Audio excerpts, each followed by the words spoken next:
ज्ञान काय करतं? अज्ञान नावाचा प्रतिबंध दूर करतं. ज्ञान परमात्म्याची प्राप्ती करून देत नाही, कुठलंच साधन परमात्म्याची प्राप्ती करून देत नाही. ते प्रतिबंधाच्या निवृत्तीकरता करावं लागत असतं. आणि असं जर असेल तर मधलं जगत आणि माया या दोन संकल्पनांचा विचार भगवंतानं विशेषत्वानं बोलून दाखवला निवृत्ती करता. मग यांची निवृत्ती झाली तर काय सिद्ध होणार आहे? अरे सत्य आणि आत्मा हे आहेच आहेत, त्यांना सिद्ध करावं लागणारच नाही आहे. मधलं जगत आणि माया नावाचा प्रतिबंध गेला की सत्य सिद्धच आहे, आत्मा सिद्धच आहे. अशी ही या चतुश्लोकीची मांडणी आहे. ही मांडणी अशा पद्धतीनं केली गेलेली आहे. अन्वय आणि व्यतिरेक या दृष्टीनं ती मांडणी केली गेली. या मांडणीमध्ये आता पहिला विचार भगवंतानं बोलून दाखवला आहे ब्रह्मदेवाला. आत्मकल्याणाकरता, जगताच्या धन्यतेकरता काय अपेक्षित आहे, काय कळलं पाहिजे. मी क्रमानं जातो, म्हणजे मध्ये माया आणि जगत याचा विचार आधी करून त्याची निवृत्ती झाली तर नंतरचे दोन सांगायचं कारण राहणार नाही. मला सांगायचे दोनच. चतुश्लोकी आहे पण दोनच श्लोकाचा विचार आहे.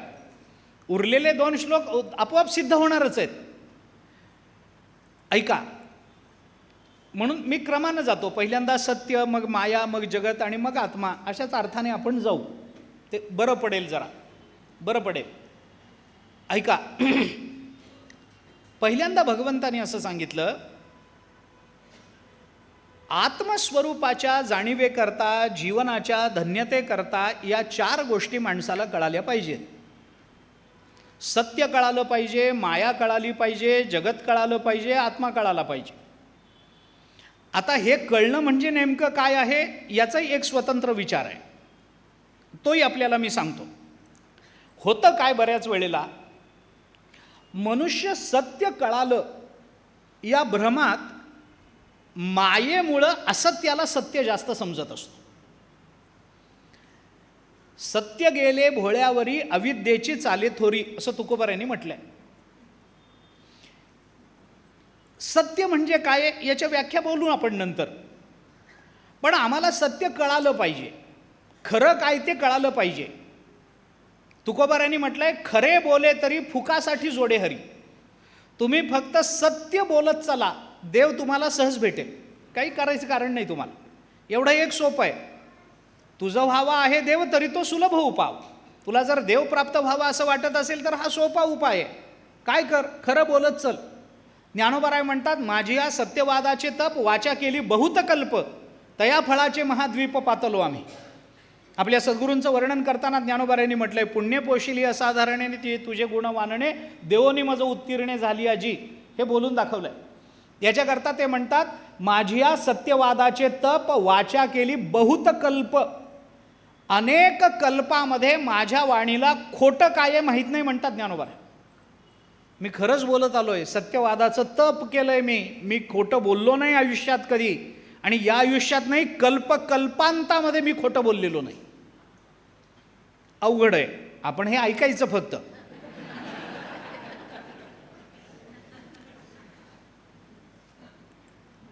सत्य आणि असत्य याचा निवाडा करणं वाटतं तेवढं सोपं नाही आहे. सत्य असत्यासी मन केले ग्वाही, तुकोबारांनी म्हटलंय आपल्या अवतार कार्याच्या संबंधानं बोलताना. आम्ही केलंय काय? सत्य असत्यासी मन केले ग्वाही. सत्य काय असत्य काय आम्ही शोधलंय. तुकोबारांना शोधता येतं, आम्हाला सगळ्यांना ते जमेल असं नाही. आम्हाला सत्य नीट कळालेलं नसतं. बहुतांश वेळेला असत्याचा संबंध जास्त आलेला असतो, त्यामुळे असत्य हेच सत्य म्हणून आमच्या मनावर बिंबवलं गेलेलं असतं. त्यामुळे असत्याला सत्य समजण्याची परंपरा सुरूच होते. जगताला सत्य समजणारे संप्रदाय आहेच आहेत, विचार आहेच आहेत. चार्वाकासारखा विचार आहेच आहे, जो म्हणतो अरे काय खोटं आहे, काय खरं आहे, काय खोटं आहे, कशा करता हे सगळं जे डोळ्याला दिसतं ते खरं आहे, संपला विषय. सत्यतेचं एवढंच एक लक्षण आहे, जे डोळ्याला दिसतं ते खरं. कारण प्रत्यक्ष हे एकमेव प्रमाण चार्वाकांनी स्वीकार, त्याला अनुमान माहिती नाही, अनुमानापर्यंत तो जात नाही, अनुमान तो स्वीकारतच नाही. अनुमान करायची गरजच काय, गरज काय? डोळ्याला दिसलं ते सत्य आहे, माना, विषय संपला. त्याचे परिणाम काय, त्याच्यातली योग्यता काय, याची आत्ता मीमांसा मला करायची नाही आहे. चार्वाक दर्शन आहे काही झालं तरी, आम्हाला जे सहजतेनं कळालं असतं तर ते दर्शनात गेलं नसतं ना. ते इतकं सोपं नाही आहे. चार्वाकाचं प्रकरण आम्हाला वाटतं, आम्हाला पटत नाही म्हणून आम्हाला ते सोपं वाटतं, पण ते इतकं सोपं दर्शन नाही आहे. त्याच्या मागे काही विचार आहे, त्याच्या मागे भौतिकवाद असला तरी तो पटण्यासारखा आहे, म्हणून तर त्याला चार्वाक म्हणतात. चारू म्हणजे गोड, वाक म्हणजे वाणी. ज्याची वाणी ऐकताना गोड वाटते त्याला चार्वाक म्हणतात. चारुवाक म्हणजे काय? गोड वाणी आहे त्याची, ऐकायला गोड वाटतं. कुणी बघितलंय मरणानंतर स्वर्ग आहे का नरक आहे? भोग आहेत आत्ता, आपल्याला अंगामध्ये ताकद आहे, वाटेल ते करावं. माणसाने भोग भोगावेत, विषय भोगावेत. मेल्यानंतर राख रांगोळी झाल्यावर कोण विचारतं काय येते म्हणून? बरं आहे की नाही? ऐकायला बरं वाटतं. यावत जीवे सुखम जीवेत ऋणम कृत्वा घृतम पिबेत भस्मीभूतस्य देहस्य पुनरागमनम कुता. हे चार्वाक बोलून दाखवत. आणि स्वर्गातले देव म्हणे आमच्या पितरांना आम्ही इथं पाणी देतो, अंगठे वाकडे करतो, आम्ही तर्पण करतो आणि हे करतो आणि ते करतो म्हणता तुम्ही. अरे तुमचा बाप कुठं गेला तुम्हाला तरी माहिती आहे काय? तुम्ही स्वर्ग नरक म्हणता, स्वर्गात पडलाय का नरकात पडलाय? कुणाला माहिती कुठं पडलाय ते? त्याची कर्म त्याच्याबरोबर म्हणताना आम्ही तर स्वर्गही मानत नाही, नरकही मानत नाही. कुठे बाप गेला तुमचा? कुणाला माहिती कुठं गेला तो? तुम्ही इथं अंगठे वाकडे करून त्याला तिथं देता येतं काय? त्याला तिथं पाणी, तो जिथं कुठं असेल तिथं इथं पाणी दिल्याने, त्याला इथं पिंडदान केल्याने त्याला तिथं पिंड मिळतात. कुठलं शास्त्र काढलं? काय खरं आहे याच्यामध्ये? असं जर इथं पिंड देऊन त्याला जर तिथं मिळाले असते तर पंढरपूरला जाणाऱ्या वारकऱ्यांनी चिवडा चटण्या बरोबर न्यायच्याच नाही. वारकरी वारीला चालत निघाला, त्याला तिथं भूक लागली की इथं त्याच्या बायकोनी चिवड्याचा लाडू करावा, इथं अंगठा वाकडा करावा. त्याला पंढरपूरला मिळत नाही, तुम्ही परलोकातलं काय सांगत बसलाय? म्हणजे हे कसं गोड वाटतं की नाही ऐकायला? हां बरोबर आहे हो, काय हे काही खोटंच नाही, खरं आहे हे वाटतं. पूर्वजन्म पुनर्जन्म या संकल्पना मान्य करायच्या नसतील तर हे सगळंच गोड वाटत राहतं. भारतीय संस्कृती पूर्वजन्म स्वीकारणारी आहे, पुनर्जन्म मानणारी आहे. केलेल्या कर्माचे विपाक आहेत, केलेल्या कर्माचे विपाक आहेत. ते विपाक आम्ही भोगतो. कर्मविपाकामुळं ही पूर्वजन्म आणि पुनर्जन्माची संगती लावता येते, लागते, आणि ती केवळ तात्विक नाही तार्किकही लागते. काय सांगायचं? होतं. जाऊ द्या, काय विस्तार करू तेवढा कमी आहे. काय आहे? ज्ञानशास्त्र, कर्मशास्त्र, हे भक्ती शास्त्र, हे सगळं जे सांगितलं आहे ना, त्या केवळ सांगोअंगीच्या गोष्टी नाही आहेत. आहेच ना, प्रमाण आहेच आहेत ना त्याला. कर्मी जे उरावे ते तया ते भोगावया यावे म्हणून म्हटलंच आहे ना ज्ञानोबरायांनी. हे सांगितलंच आहे ना. पुन्हा पुन्हा जन्म मरणाचं संसरण आहेच आहे. जन्म घेणे लागे वासनेच्या संगे, नाथ महाराज तर हरिपाठात बोल, कितीतरी प्रमाण असं आहे. आता कर्मशास्त्र ही अशी मांडणी आहे की याच्यामध्ये दोषच नाही आहे. आता मी थोडंसं आधुनिक बोलू का? तुम्ही मोबाईल वापरता ना, मोबाईल, या मोबाईलमध्ये एक यंत्रणा असते, त्याला OS ऑपरेटिंग सिस्टीम असं म्हणतात. OS ऑपरेटिंग सिस्टीम म्हणतात आहे ना. ती अँड्रॉईडची वेगळी असेल, ॲपलची वेगळी असेल, पण आहे काहीतरी त्याच्यामध्ये होत जातं. या सगळ्या ज्या सिस्टीम्स असतात ना, त्याच्याने ते यंत्र चालतं, ते बरोबर चालतं, पण त्याच्यामध्ये नेहमी अपडेशन्स येत राहतात. पुढची वर्जनं येतात की नाही, त्याच्यामध्ये येतात, वारंवार अपडेशन्स होत जातात. आणि काही अपडेशन्स होत अशी परिस्थिती येते की आपला मोबाईल ते अपडेशन स्वीकारण्याच्या अवस्थेत नसतो, मग मोबाईल बदलावा लागतो. होतं की नाही? ऑपरेटिंग सिस्टीम आहे की नाही, अपडेशन्स आहेत की नाही.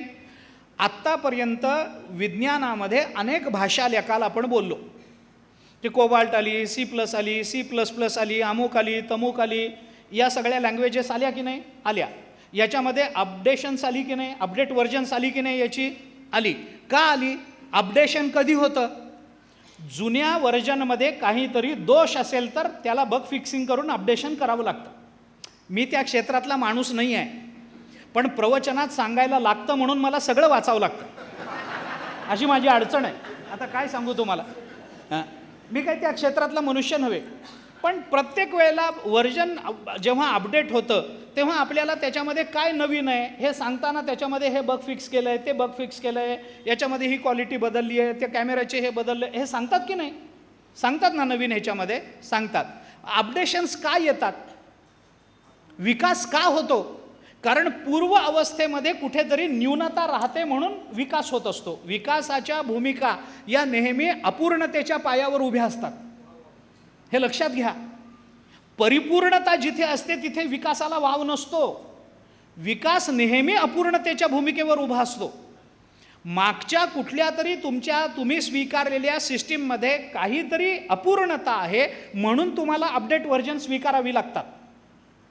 माझं म्हणणं हे सांगण्यात नाही आहे, मला हे सांगायचं आहे की कर्मविपाकाच्या शास्त्रामध्ये अद्यापपर्यंत अपडेशन आलेलं नाही आहे. अद्यापपर्यंत नाही आहे. का नाही आहे? कारण त्याच्यात कुठे न्यूनताच नाही आहे. इतका कर्मसिद्धांत परिपक्व आणि परिपूर्ण आहे. आम्ही जर कर्म केलं असेल तर ते आम्हाला भोगावं लागेल, याच्यामध्ये अपडेशन येत नसतं.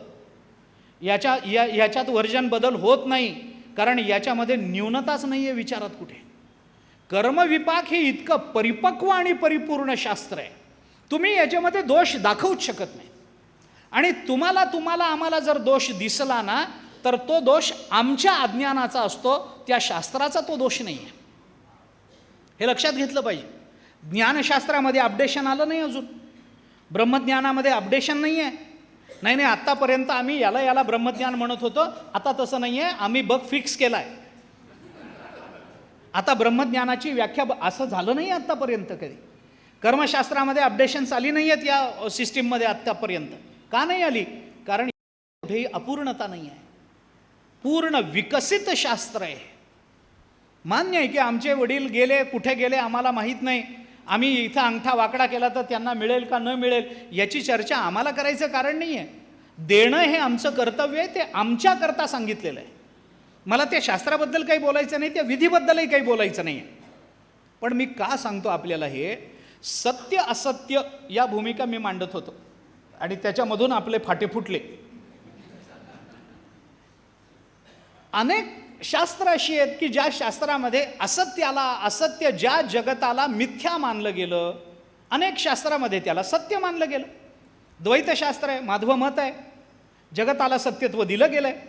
पण सत्यत्व दिलं गेलं असलं तरी माधव मतामध्ये सुद्धा प्रलयामध्ये हे जग निवृत्त होतं हे मानलंच आहे. हे मानलंच आहे ना. माधवमत जरी द्वैतमत असलं ते तरी सुद्धा अगदी अद्वैताच्या अगदी विरोधात असलं, अगदी अद्वैत या जगताला मिथ्या म्हणत असेल तर द्वैतमत या जगताला सत्य म्हणतं, मान्य आहे. पण सत्यता दिली गेली असली तरी प्रलयामध्ये या जगताची निवृत्ती होते हे द्वैतमतही स्वीकारतंच की नाही? स्वीकारतं. मग वेदांताचं म्हणणं आणि द्वैतमताचं म्हणणं या दोन्हीचंही म्हणणं कुठेतरी एका पातळीवर एकत्रित येणारच आहे ना.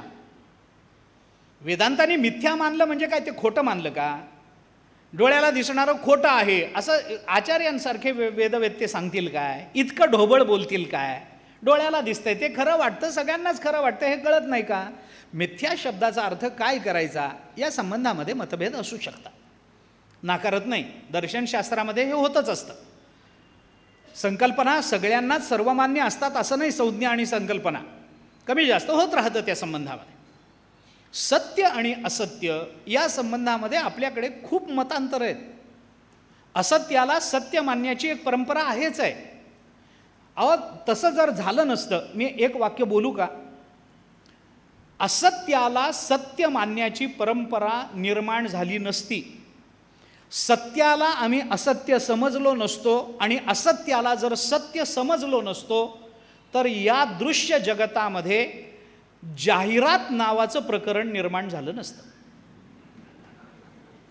ॲडव्हर्टाइजमेंट हे कशातून आलं सांगा ना मला. सत्य असत्याचा निवाडा करता येत नाही याचाच फायदा उचललाय ना, याचाच फायदा घेतला ना. सत्य असत्य आम्हाला निवडता येत नाही, मग काय, असत्याला सत्य म्हणून थोपवत राहा. खोटी गोष्ट वारंवार सांगितली की खरी वाटायला लागते. गोबेल्स आहे ना? आहे, बरोबर आहे ना? मी चुकत नाही आहे ना? हां, मी म्हटलं ना, मी या क्षेत्रातला तज्ज्ञ नव्हे, पण प्रवचनाकरता मला सगळं वाचावं लागतं. त्याच्यातलं हे एक आहे. त्याच्यातलं हे एक, गोबेल्स.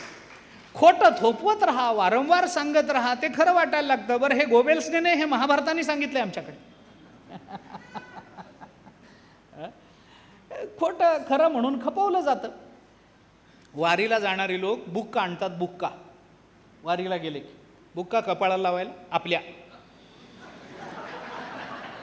म्हणजे दुसऱ्याला बुक्का लावायला पंढरपूरला जावं लागत नाही, एवढंच. बुक्का लावायला बुक्का घेऊन येतात. ते बुक्क्याच्या दुकानात गेलं की त्या बुक्क्याचा इतका सुगंध पसरलेला असतो, कापराचा वास, ते इतका इतका इतका सुगंध असतो त्याच्यामध्ये की माणसाला वाटतं अरे बुक्का असावा तर असा. मग असा बुक्का पुन्हा मिळणार नाही म्हणून किलो 2 किलो घेऊन, एवढा लागत नाही, शेवटपर्यंत लागत नाही. आता काय सांगू, किलोभर बुक्का म्हणजे फार झाला हो. एवढा एक बोट बुडवायचं आणि कपाळाला लावायचं, एवढं किती लागतो बुक्का? माणसाला अडवलं नाही. शुद्ध बुक्का आहे, शुद्ध आहे, शुद्ध आहे. किलोभर घेऊन येतो. आपल्याला शुद्ध बुक्का मिळाला या आनंदामध्ये बाहेर पडतो दुकानातून. दुकानामध्ये घमघमाट. घरी येतो प्रवास करून. घरी आल्यानंतर त्या बुक्क्याची पुडी उघडल्यानंतर तो सुगंध दुकानातच राहिलेला असतो. हा नुसता बुक्का घेऊन येतो. म्हणून तुकोबारायांचं वचन आहे, विकाल तेथे विका, माती नाव ठेवणी बुक्का. तुकोबाराय बोलतात, अरे माती काळी करायची आणि त्यालाच बुक्का म्हणून विकायचं, अशीच पद्धत आहे या जगतामध्ये. सत्य गेले भोळ्यावरी, अविद्येची चाले तोरी. तुकोबाराय बोलून दाखवतात नाही. सत्य असत्य निवडणं अवघड असतं. सत्याचा विचार बोलून दाखवलाय, कारण सत्य कळणं म्हणजे सगळं कळणं आहे. सत्य कळणं म्हणजे सगळं कळणं आहे. कारण का, वेदांत दृष्टीने 2 पद्धतीनं याचा विचार आहे.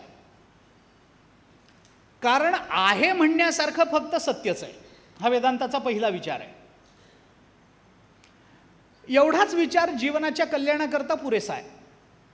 परंतु दृश्य जगताच्या संबंधानं, ज्या येणाऱ्या जाणाऱ्या पदार्थाच्या संबंधानं आमचा अनुभव आम्ही घेतलेला असतो आणि त्या संबंधानं जी आमची मतं सिद्ध झालेली असतात, त्यावरून दृश्य जगताला दिलेली सत्यता हा भ्रामक विषय समोर येतो. म्हणून वेदांताला असत्य नावाच्या संकल्पनेला आपल्यासमोर आणावं लागलंय.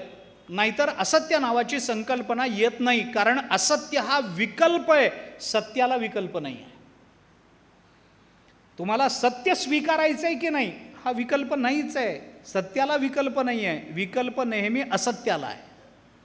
विकल्प नेहमी अशांतीला आहे. विकल्प नेहमी क्रोधाला आहे. विकल्प नेहमी दुःखाला आहे. तुम्हाला सुख पाहिजे का नाही, हा विकल्प नाही आहे, कारण ते आपलं स्वरूप आहे. आम्हाला दुःख हवंय का नकोय, हा विकल्प आहे वेदांताचा. वेदांत सत्य ही एकमेव संकल्पना स्वीकारतं. काय आहे सत्य? सत्य शब्दाचा अर्थ काय, कळणं अवघड आहे. कळणं अवघड आहे. कशाला सत्य म्हणावं? भगवंताने ब्रह्मदेवाला उपदेश करत असताना अहमेवासमेवाग्रे नान्यत यत सदसत परम असं म्हटलंय. त्या अर्थाकडे आपल्याला जायचंच आहे. भागवतामध्ये नाथ महाराजांनी एकादश स्कंधाच्या विवरणामध्ये सत्य पदाचा 5 अर्थाने विचार केला आहे. सत्य या शब्दाचे 5 अर्थ नाथ महाराजांनी भागवतामध्ये सांगितले. आपल्याला तेवढ्या विस्तारात जायचंच नाही आहे, कारण आपल्याला हे सगळाच विचार उद्यापर्यंत संपवायचा, एवढंच सत्य आहे. बाकी काही खरं नाही आपल्यासमोर. आत्ता आपलं सत्य एवढंच आहे की उद्यापर्यंत हे सगळं संपलं पाहिजे, एवढंच सत्य आहे. काय आहे सत्य? सत्य कशाला म्हणतात? महाभारतामध्ये एक कथाप्रसंग आहे. सत्याची एक व्याख्या सांगतो. महाभारतात एक कथाप्रसंग. पांडव सगळे वनवासात आहेत. पांडव सगळे वनवासात आहेत. नारद महर्षी पांडवांना भेटण्याकरता वनवासामध्ये ते जिथे मुक्कामाला होते तिथं पोचलेले आहेत. नारद महर्षींचं स्वागत पांडवांनी केलं. त्यांना काय पाद्य अर्घ्य काय करायचं केलं. आसन घालून दिलं. नारद महर्षी आसनावरती बसले. पांडवांचा नारदांचा संवाद आहे.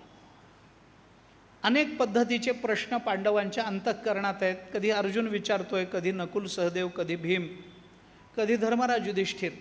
काय मनामध्ये शंका असतात. संत घरी आले, महात्मे घरी आले, मोठी माणसं घरी आल्यानंतर आपल्या मनातलं त्यांच्यासमोर बोलून दाखवावं. काही अडचण नसते. मनातली दुःख त्यांना सांगावी. कोणा सांगो सुख दुःख, कोण निवारील भूक, तुकोबाराय बोलतात. देवाजवळ सुख दुःख नाही सांगायचं, संतांजवळ नाही सांगायचं, तर कुणाजवळ सांगायचं? आपल्याला समजून घेणारे संत नाहीत तर अजून कोण आहे? ज्ञानोबाराय, तुकोबाराय, नाथ महाराजांसारखे समजून घेणार नाहीत तर मग कोण समजून घेईल आपल्याला? परमात्मा तेवढं समजून घेत नाही आपल्याला जेवढे नाथ महाराज समजून घेतात आणि चोखोबाराय आणि गोरोबा काका समजून घेतात, तेवढा देव नाही समजून घेत आपल्याला. त्यांना सांगितलं पाहिजे. नारदांजवळ आपलं अंतःकरण मोकळं केलंय पांडवांनी. अंतःकरण मोकळं करणं म्हणजे रडगाणं गाणं नव्हे. काय आमचं झालं बघा ना, हो शेवटी इथंच आम्हाला, हे असलं रडत नाहीत पांडव. असलं रडणं नाही पांडवांजवळ. प्राप्त झालेला वनवास ही परमार्थाच्या दृष्टीने संधी आहे. मी एक वाक्य बोलतो, बघा पटत असलं तर. प्रपंचामध्ये निर्माण झालेली प्रतिकूलता ही परमार्थासाठीची अनुकूलता असते. हे ज्याला कळतं ना त्याचा परमार्थ सोपा होत असतो. प्रापंचिक प्रतिकूलतेला प्रतिकूलता समजून राहिलो तर आमच्या जीवनात कधीच पारमार्थिक अनुकूलता निर्माण होणार नाही. आम्ही रडगाणच गाऊ, दुसरं काही करणारच नाही. आम्ही कायम रडगाणं गाऊ, कायम रडत राहू. असंच झालं तसंच झालं बघा ना, हो त्या बाईने उसनी साखर नेली, आणूनच दिली नाही 15. अरे किती रडायचं आहे? उसने नेलेले पैसेच दिले नाही, तो मला असंच बोलले, हो माझा इतका जवळचा मित्र मलाच धोका देतो. किती रडायचं आहे? तुका म्हणे सुख समाधी हरिकथा नेणे भवव्यथा गाईल तो. तुकोबारांनी चिंतन केलंय. संसाराच्या नावे घालून या शून्य वाढता हा पुण्यधर्म केला. तुका म्हणे सुख समाधी हरिकथा नेणे भवव्यथा गाईल तो. मी दोन अर्थ सांगतो. तुका म्हणे सुख समाधी हरिकथा गाईल तो भवव्यथा नेणे, आणि तुका म्हणे सुख समाधी हरिकथा नेणे तो भवव्यथाच गाईल. तो भवव्यथाच गाईल, तो रडतच राहील ज्याला पारमार्थिक विचार कळणार नाही. तुकोबारांच्या जीवनात केवढी प्रतिकूलता आहे, पण निर्माण झालेल्या प्रतिकूलतेला पारमार्थिक दृष्टीने अनुकूलतेमध्ये परिवर्तित करणं हे आपलं काम आहे ना, आपल्या बुद्धीचं काम आहे. तुकाराम महाराजांचे वडील गेले, दुःख आहे. तुकाराम महाराज म्हणाले, बाप मेला न कळता सरली संसाराची चिंता. आता वडिलांची काळजी करण्यात वेळ घालवायचं कारण नाही, आता मला नामस्मरण करायला अजून वेळ मिळेल ना. म्हणजे बाप मेल्याचा आनंद मानावा असं नाही आहे. निर्माण झालेली धंद्याचं दिवाळं निघालं, पण तुकाराम महाराज म्हणतात बरे झाले. निघाले दिवाळे बरिया दुष्काळे पिढा, बरं झालं. बाईल मेली बरे झाले. देवे माया सोडविले. केवढा भाव आहे हा. बाईल मेली, बायको मेली बरं झालं. कोण म्हणतं? दुसरी करायची असेल तर म्हणू शकतं कोणी, पण तुकाराम महाराज त्या वर्गातले नाही आहेत ना. मेली बायको, दुष्काळे आटले द्रव्य गेला मान, स्त्रिये की अन्नान्न करिता मेली, अशी अवस्था प्राप्त झाली तुकोबारांना. पण बरे झाले म्हणतात. बरं झालं देवा, चांगलं झालं. जे झालं ते तुझ्या कृपेनं झालं, चांगलं झालं. आता संसारातलं तेवढं लक्ष मला द्यावं लागणार नाही. माझे चित्ताची आलंबनं जेवढी कमी होतील तेवढे देवाला धन्यवाद दिले पाहिजे, अशा अर्थाने. म्हणून प्रापंचिक प्रतिकूलता ही पारमार्थिक अनुकूलता असते, हे कळलं पाहिजे.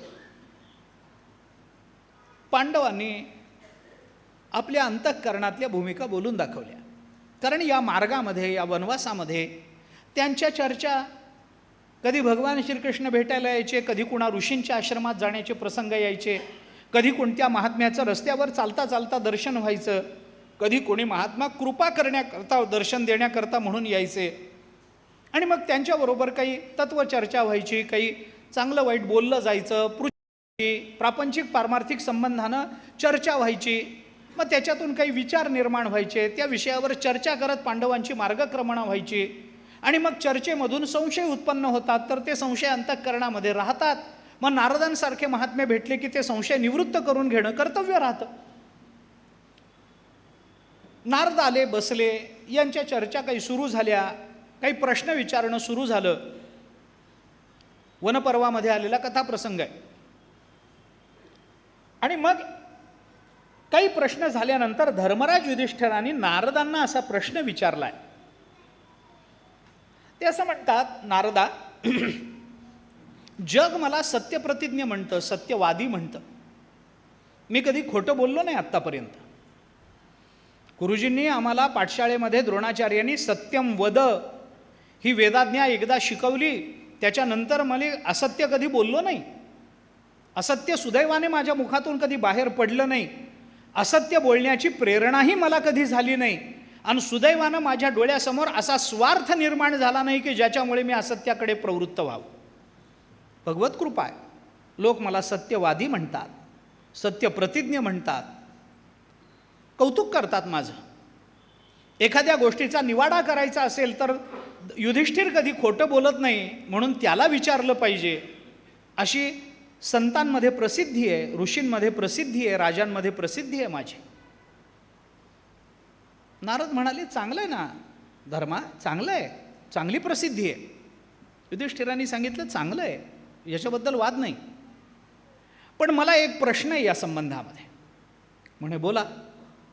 धर्मराजाने विचारलं, लोक मला सत्यप्रतिज्ञ म्हणतात, सत्यवादी म्हणतात. माझ्या सत्य बोलण्याबद्दल लोकांचा निश्चय आहे, लोकांचा विश्वास आहे. मी सत्य बोलतो हे खरंही आहे. पण मी जरी सत्य बोलत असलो ना नारदा, तरी सत्य म्हणजे काय हे मला अजून कळलेलं नाही आहे. मी खरं बोलतो, पण खरं म्हणजे नेमकं काय, ही काय संकल्पना आहे. मी बोलतो ते खरं आहे का मी खरं बोलतो, विचार केला पाहिजे की नाही. मी खरं बोलतो का मी बोलतो ते खरं आहे, एवढा जरी विचार आपल्याला करता आला बोलताना तरी पुष्कळ आहे. काय अर्थानं सत्य ही संकल्पना आहे मला कळलं नाही. मला सांगता का? कोण विचारतं? जो आयुष्यभर सत्य बोलत आलाय तो विचारतोय सत्य म्हणजे काय. कारण का? कारण सत्य ही संकल्पना कशाबद्दल वापरायची आहे? ती केवळ शब्दानुषंगानं वापरायची संकल्पना आहे का सत्य शब्द एखाद्या अस्तित्वाचा वाचक आहे, का सत्य शब्द एखाद्या सिद्धीचा वाचक आहे, का सत्य शब्द फक्त वस्तुस्थितीचा वाचक आहे, का सत्य शब्द इंद्रियजन्य ज्ञानाचा वाचक आहे? कशाचा वाचक आहे? सत्य आम्ही कोणत्या अर्थाने घ्यावं? आपण म्हणतो आहो खरं आहे ते कशा, मी पाहिलंय, तू पाहिलेलं सगळंच खरं असतं. तू स्वप्नही पाहतोस, खरं म्हणशील काय?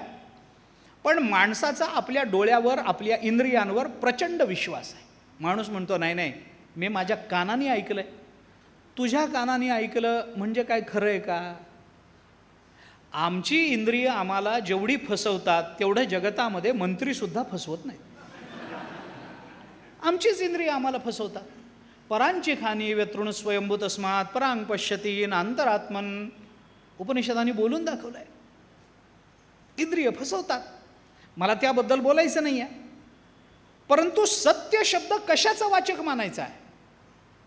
तो फक्त एखाद्या शब्दानुषंगानं येणारा शब्द आहे? सत्य हा शब्द फक्त खरं बोलणं या अर्थाने येणार आहे का? सत्य शब्द हा चष्मा मला डोळ्यांनी दिसतो, हा सत्य आहे. डोळ्यानं इंद्रियजन्य ज्ञान, प्रमाज्ञान ज्याला म्हणतात, तो प्रमाज्ञानाचा वाचक आहे का? सत्य शब्द वस्तुस्थिती सांगणार आहे, ते खरं आहे का? ती वस्तुस्थिती आहे. हा रंग पांढरा आहे, हा रंग काळा आहे, कशावरून? ते सत्य आहे, कारण ती वस्तुस्थिती आहे. हा रंग काळा आहे याची वस्तुस्थिती वाचक आहे. कशाचा वाचक नेमता सत्य शब्द आहे कळत नाही. खरं हा शब्द आम्ही फक्त तेवढ्याच अर्थाने वापरतो. आम्हाला खरा शब्द दोनच अर्थाने वापरता येतो, एक रूपाच्या अर्थानं आणि दुसरा शब्दाच्या अर्थाने. आम्हाला तिसरा सत्य शब्द, खरा शब्द आम्ही तिसऱ्या अंगाने कधी घेतला नाही आत्तापर्यंत. डोळ्याला दिसतं म्हणून ते खरं आहे, हा रूपाच्या अनुषंगानं जाणारा सत्य शब्द आहे. आणि मी सत्य बोलतो हा शब्दाच्या अनुषंगानं जाणारा सत्य शब्द आहे. याच्या पलीकडे सत्य शब्दाला तिसरं काही आलंबन असेल आम्हाला माहिती नाही आहे, आम्ही कधी त्याचा विचार केलेला नाही. धर्मराज युधिष्ठिर म्हणतात, नारदा सत्य म्हणजे काय मला सांगा, मला माहिती नाही. सत्य मी बोलतो सत्य हे बरोबर आहे, पण बोलण्यापुरतंच सत्य मर्यादित आहे का? वागण्यात सत्यता नसते का? कृतीत सत्यता नसते का? नारदांनी ते ऐकलं आणि नारदांनी त्यांना सांगितलं, धर्मा तुझी शंका फार चांगली आहे, योग्य विचारलंस. आणि बरंच मोठं उत्तर आहे, मला सगळं सांगायचं नाही, त्याच्यातला वर्माचा विचार फक्त सांगतो. नारदांनी धर्मराज युधिष्ठिराला सत्याच्या संबंधानं उपदेश करताना असं सांगितलं की नारदा, धर्मा सत्य बोलणं हे त्या मानानं सोपं आहे, चांगलंही आहे. त्यांचे शब्द सांगतो नारदांचे. नारदांनी असं म्हटलंय, सत्यस्य वचनम श्रेयः सत्यज्ञानम तु दुष्करम यद्भूत हितम अत्यंतम एतत् सत्यम मतम मम. माझं मत असं आहे, याच्यात विकल्प आहेत. एतत् सत्यम मतम मम, माझं मत असं आहे की याला सत्य म्हणतात. सत्याच्या बाबतीत कुणाकुणाची कोणकोणती मतं आहेत याच्यावर सत्याची सत्यता ठरवायची का? मला असं वाटतं हे सत्य आहे म्हणजे सत्य आहे का? नाही, तुम्हाला तसं वाटणार नाही कदाचित. मला असं वाटतं हे सत्य आहे, तुम्ही म्हणाल नाही नाही आम्हाला नाही असं वाटत, आम्हाला वाटतं हे सत्य आहे. झाला की नाही भेद? मतांतरं झाली की नाही याच्यामध्ये? मतभेद झाले की नाही? झाले. मग ज्याच्याबद्दल मतभेद होतात त्याला सत्य म्हणायचं का? मग सत्य म्हणजे काय आणि सत्य म्हणजे काय हे जर नारदांना माहिती आहे तर मग एतत् सत्यम मतम मम, माझं मत असं आहे हे सांगायचं कारण काय? हे सत्य आहे एवढंच सांगा ना, तुमचं मत तुम्ही कशाला सांगता? हे सत्य आहे म्हटलं की संपायला पाहिजे विषय. मला असं वाटतं की हे सत्य आहे असं जर मतभेद मांडत असतील नारद महर्षी, तर ज्याच्याबद्दल मतभेद निर्माण होतात त्याला सत्य म्हणत नाही. आणि जर नारदांनी सत्य सांगितलं असेल तर मतम मम हे म्हणायचं नारदांना कारण नव्हतं. मग सत्य म्हणजे काय? मग सत्य म्हणजे काय? अवघडच आहे. नारद महर्षी म्हणाले, सत्यस्य वचनम श्रेयः, सत्य बोलणं फार चांगलं असतं. सत्य वचन फार चांगलं, श्रेयः कल्याणकारी असतं सत्य बोलणं. पण सत्यस्य वचनम श्रेयः सत्य ज्ञानम तु दुष्करम, पण सत्याचं ज्ञान होणं फार अवघड आहे. सत्य बोलणं चांगलं, जे आम्हाला दिसलं, जे आम्हाला कळालं, जे आम्हाला जाणवलं, जे आम्ही पाहिलं ते जसंच्या तसं तोंडातून बाहेर निघणं, याला जर सत्य म्हणणार असाल तर सत्यस्य वचनम श्रेयः. पण सत्य ज्ञानम तु दुष्करम, पण सत्याचं ज्ञान होणं फार अवघड आहे, फार अवघड आहे. मग सत्य कशाला म्हणावं? नारदांनी एक भाव त्याचा बोलून दाखवला, यद्भूत हितम अत्यंतम एतत् सत्यम मतम मम. ज्याच्यामध्ये सर्व भूतमात्रांचं अत्यंतिक हित सामावलेलं आहे त्याला सत्य म्हणतात असं माझं मत आहे, असं माझं मत आहे.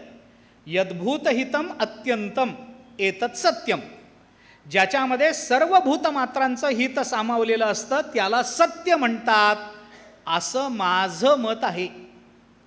सर्व भूतमात्रांचं हित कशात सामावलेलं आहे याचा शोध घेतला पाहिजे. आता मग हित कशात आहे? तुकोबारायांना विचारा. हित ते करावे देवाचे चिंतन, त्यालाच सत्य म्हणा. चला, हिततेचं एक रामकंठीर आहे, सत्य म्हणा. चला, कंठामध्ये राम राहणं यालाच सत्य म्हणतात. देवाचं चिंतन करणं यालाच सत्य म्हणतात. म्हणा ना, यद्भूत हितम अत्यंतम हेच सत्याचं एवढंच जर लक्षण करायचं असेल तर मतम मम हे का म्हटलं?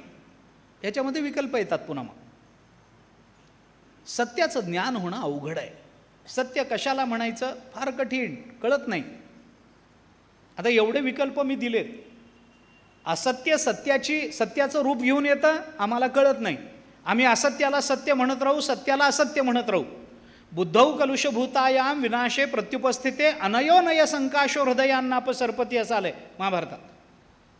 माणसाची बुद्धी भ्रमिष्ट झाली, बुद्धी कलुषित झाली. बुद्धौ कलुषभूतायाम विनाशे प्रत्युपस्थिते, आणि विनाशकाळ जर जवळ येऊन ठेपला तर अनयोनय संकाशो, अनीती हीच नीती म्हणून हृदयामध्ये ठाण मांडून बसते. असत्य हेच सत्य म्हणून हृदयामध्ये राहतं. अविचार हाच विचार वाटायला लागतो. नीती हेच अनीती वाटायला लागते, अनीती हीच नीती वाटायला लागते. असत्याला सत्य आणि सत्याला असत्य हे वारंवार समजलं जातं. आम्हाला खरं खोटं कळत नाही. बरं, परिस्थिती अशी निर्माण झाली आणि त्याच्यातही कलियुग असं कराल झालं होत आलं. आता कलियुगाची काही वर्ष गेली, अजून तीव्र व्हायचं आहे, अजून व्हायचं आहे. आत्ता ही अवस्था आहे, अजून व्हायचं आहे. 4,32,000 वर्ष आहेत कलियुगाची, अजून 5,000 पूर्ण झाली नाहीत. वेळ आहे अजून. आपलं भागतंय, आपली चिंता नाही.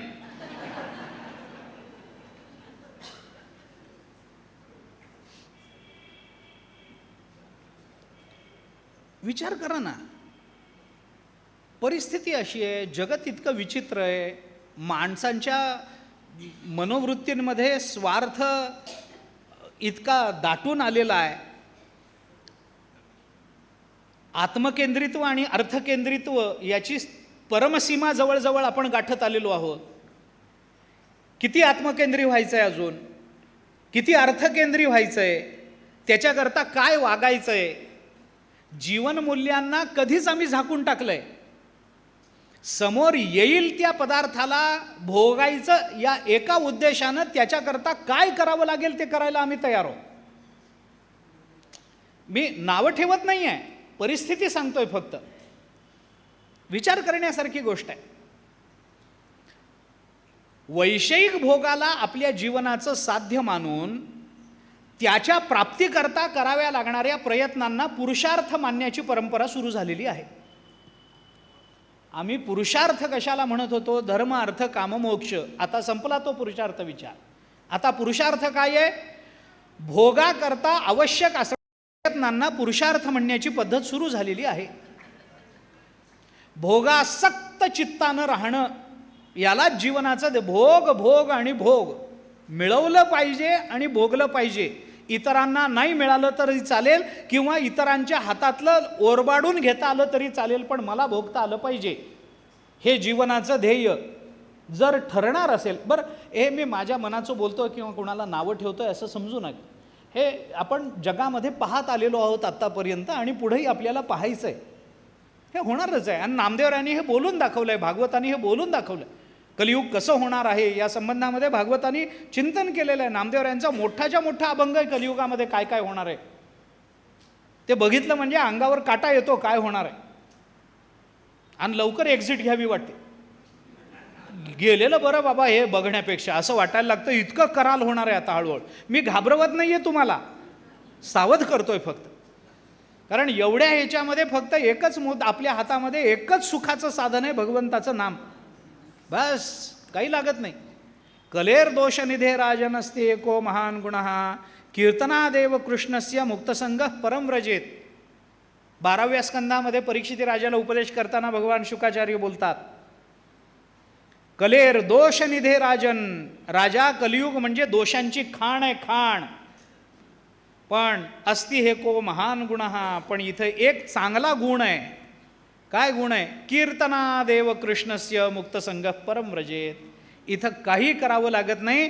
भगवान श्रीकृष्णांच्या केवळ नामस्मरणानं आपल्याला परमात्म स्वरूपता प्राप्त होते, सुखरूपता प्राप्त होते. हा कलियुगाचा गुणही आहे, सांगितलं गेलं. म्हणून मी घाबरवत नाही आहे, फक्त नाम आपला आधार आहे याची जाणीव करून देतो, बाकी काय नाही. कलियुगामध्ये अजून विचित्रपणा व्हायला लागला. सत्य असत्य कळत नाही.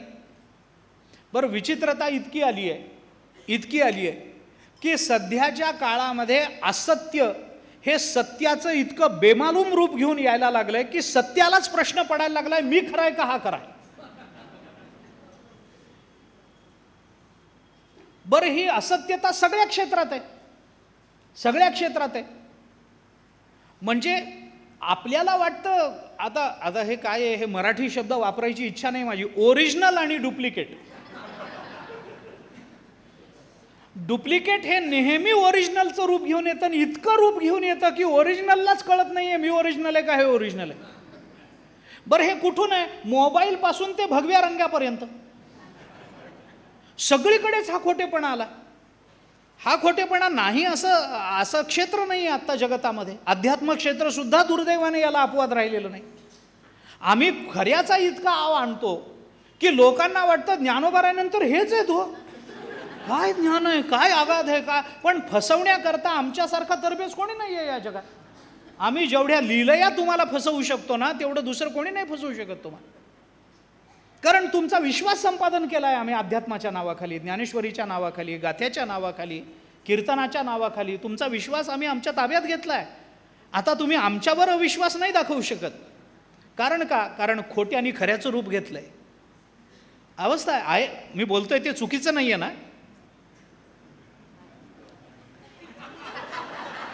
नाही, म्हणजे मला कळेल माझं काय चाललंय ते, बाकी काही नाही, म्हणून विचारलं.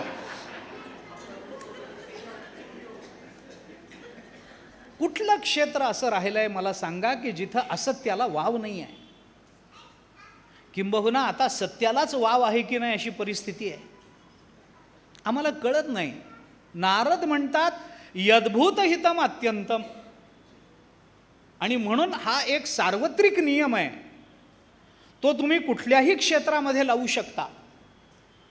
अध्यात्म म्हणूनच म्हणत नाही मी, कुठल्याही क्षेत्रामध्ये हा नियम अबाधित आहे. काय नियम आहे? ज्याची सगळ्यांना गरज असते ते कधीही चुकीचं नसतं. हा नियम लावा. ज्याची सगळ्यांना गरज आहे ते चुकीचं नाही आहे. अन्नाची गरज सगळ्यांना आहे, अन्न मिळवणं काय खोटं आहे? योग्य आहे. पाण्याची गरज सगळ्यांना आहे, पाणी मिळवणं काही गुन्हा आहे? नाही आहे. पैशाची गरज सगळ्यांना आहे, पैसा मिळवणं गुन्हा आहे काय? फक्त तो मार्ग कोणता, टेबला खालून का वरून, इथंच सत्यासत्यतेचे निकष आहेत. गरजेत सत्यासत्यता चालत नाही. गरज असते. आवडीत सत्यासत्यता चालत नाही. ती आवड असते, पण त्याच्या संपादनाचे जे मार्ग असतात तिथे सत्यासत्याचे निकष लावावे लागत असतात.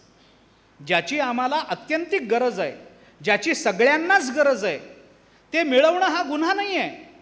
त्याच्याबद्दल सत्यासत्यतेचे निकष लावायचेच नाही आहेत.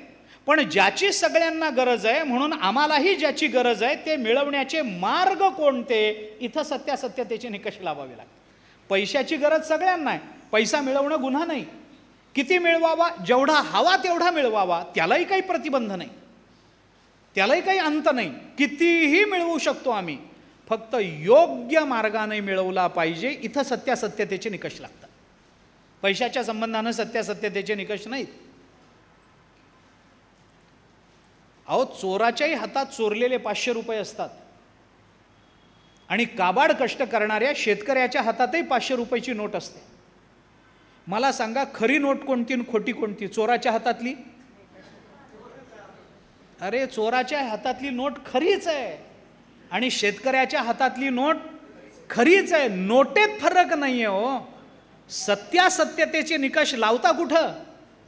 त्याच्या मार्गात लावावे लागतात. मार्गात लावावे लागतात.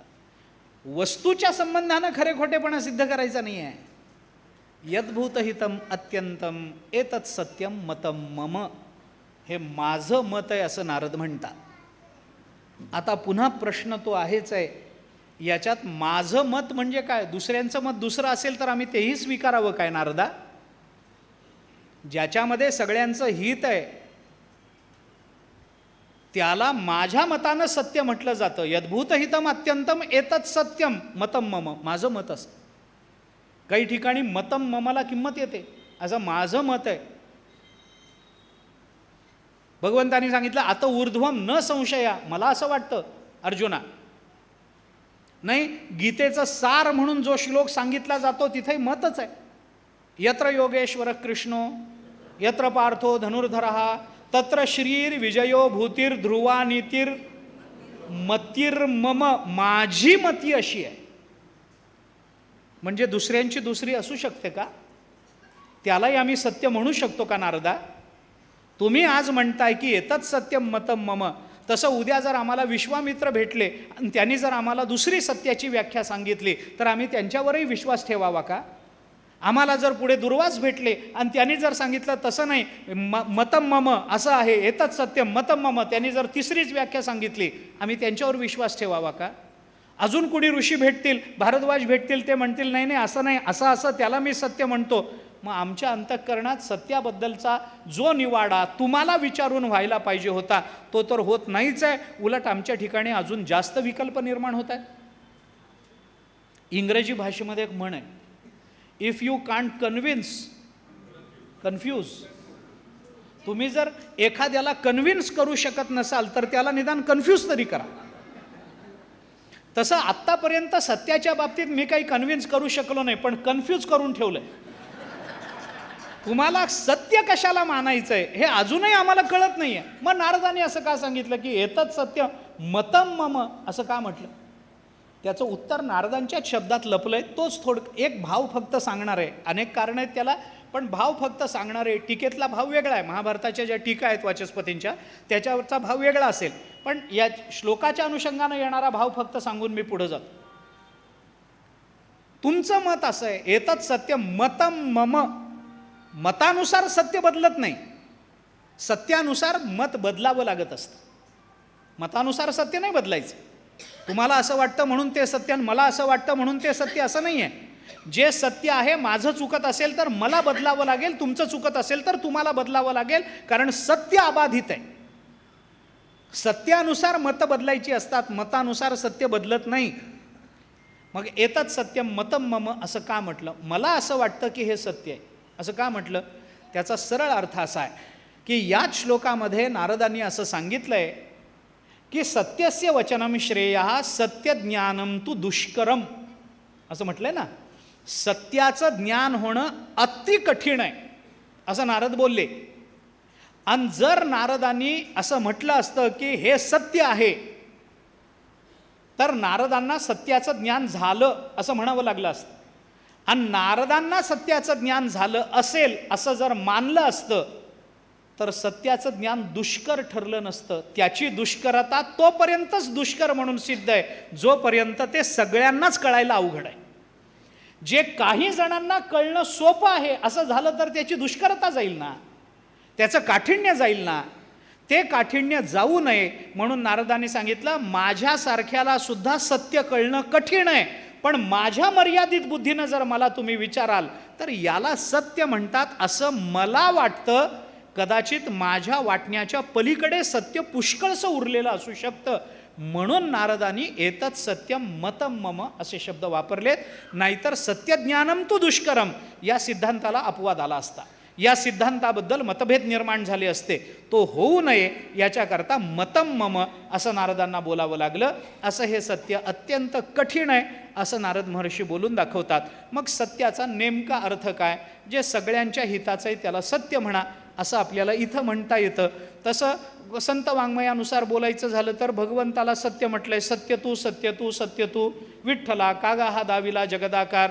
भगवंताच्या नामाला सत्य म्हटलंय. सत्य साच खरे नाम विठोबाचे बरे. आचार्यांनी सुद्धा कैवल्य अष्टकामध्ये सत्याला नामाला सत्य म्हटल्याचं आपल्याला वर्णन पाहता येतं. आ ब्रह्मस्तंभ पर्यंतम सर्व मायामयम जगत सत्यम सत्यम पुनः सत्यम हरेर्नामैव केवलम. हे आचार्याने बोलून दाखवलं. सत्यम सत्यम पुनः सत्यम. सत्य आहे सत्य आहे सत्य आहे. काय सत्य आहे? भगवंताचं नाम तेवढं सत्य आहे. इथं सत्यतेचा विचार आपल्याला करता येतो. भगवत तत्व म्हणून सत्यता आपल्याला देता येते. पण भगवंतानी सत्य शब्दाचा जो तात्विक अर्थ ब्रह्मदेवाला उपदेश करताना सांगितला आहे ते सत्य म्हणजे काय आहे याचा विचार भगवंतानी एका वाक्यामध्ये सांगितलं आहे की जे सगळं संपल्यानंतर खाली जे शिल्लक राहतं त्याला सत्य म्हणतात. भगवंतानी हा अर्थ त्याच्यामध्ये सांगितला आहे की जगताच्या आरंभी जे आहे ते सत्य आहे. ज्याच्या आधारावर जग चालतं ते सत्य आहे. आणि जगत संपल्यानंतर खाली जे शिल्लक राहतं त्याला सत्य असं म्हणतात, असं भगवंतानी या श्लोकामध्ये बोलून दाखवलं आहे. त्या श्लोकाचा सत्य, आत्मा, जगत आणि माया या सगळ्यांचा विचार आपल्याला आता उद्या करायचा आहे आणि या प्रवचनमालेचा समारोपही करायचा आहे. त्यामुळे आत्ता वेळ संपली म्हणून इथे थांबू आणि राहिलेला विचार उद्याला करू. पुंडलिक वरदे हरी विठ्ठल, ज्ञानदेव तुकाराम, विठ्ठला विठ्ठला विठ्ठला विठ्ठला विठ्ठला विठ्ठला.